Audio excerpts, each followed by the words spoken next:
শুরু। হ্যালো বন্ধুরা, দেখুন আজকে আমি একটা পাটা নিলাম। পাটাতে একটা ঔষধি গুণাগুণ তৈরি করবো, তাও দাঁতের জন্য। এই দেখুন আমি একটা বয়ম নিলাম।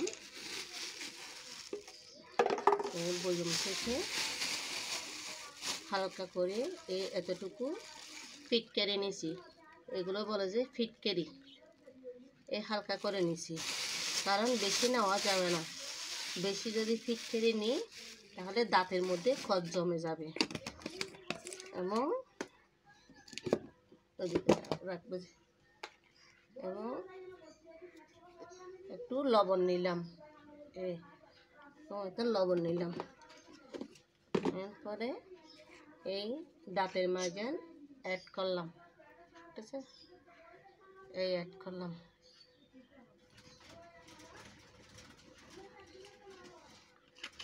অ্যাড করে এগুলোর আমি এরকম করে পিষে ফেলবো। কেননা যারা পান খায়, এই দাঁতের জন্য যারা পান খায়, তাহলে এগুলো দিয়ে যদি আমি প্রতিদিন যদি দাঁত মাজি তাহলে দাঁত একদম পরিষ্কার হয়ে যায়, আর মানে দাঁতেরও সমস্যা হয় না। এবং যারা জর্দা খায় আর জর্দা খেতে হবে না। প্রতিদিন যদি এগুলো দিয়ে যদি দাঁত মাজন করে তাহলে আর জর্দার দরকার নাই। তাহলে শরীরও সুস্থ থাকবে। এমনি সুপারি দিয়ে চুন দিয়ে পানও খেতে পারবে। কিন্তু এটা দিয়ে আমি প্রতিদিন দাঁত মাজি, দাঁতও পরিষ্কার হয়, মানে একদম দাঁতেরও কোনো সমস্যা হয় না। অনেকে থাকে না, দাঁতের মাড়ি ফুলে যায়, দাঁতের গোড়ালি থেকে রক্ত পড়ে যায়, কিন্তু দাঁত শুলশুল করে। কিন্তু এটা দিয়ে যদি প্রতিদিন দাঁত মাজন করে তাহলে কোনো কিছু হবে না। আপনারা একটা বাসায় ট্রাই করে দেখবেন। কিন্তু ফিটকারি বেশি করে দিবেন না, ফিটকারি দিবেন একদম কম, লবণও দিবেন পরিমাণ মতো, দাঁতের মাজনটা একটু বেশি করে দিবেন।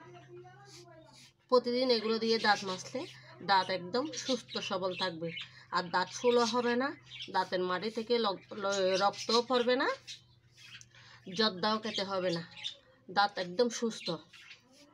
যারা পান খায় তাদের জন্য এটার দরকার আছে, দাঁতও পরিষ্কার থাকবে, একদম দাঁত পরিষ্কার। আর যদি ফিটকারি যদি বেশি দেন তাহলে দাঁতের মধ্যে খস জমে যাবে, একদম খস লাগবে মুখ ধোয়ার পরে। এই জন্য ফিটকারি বেশি দেওয়ার দরকার নেই, ফিটকারি একদম কম দিবেন।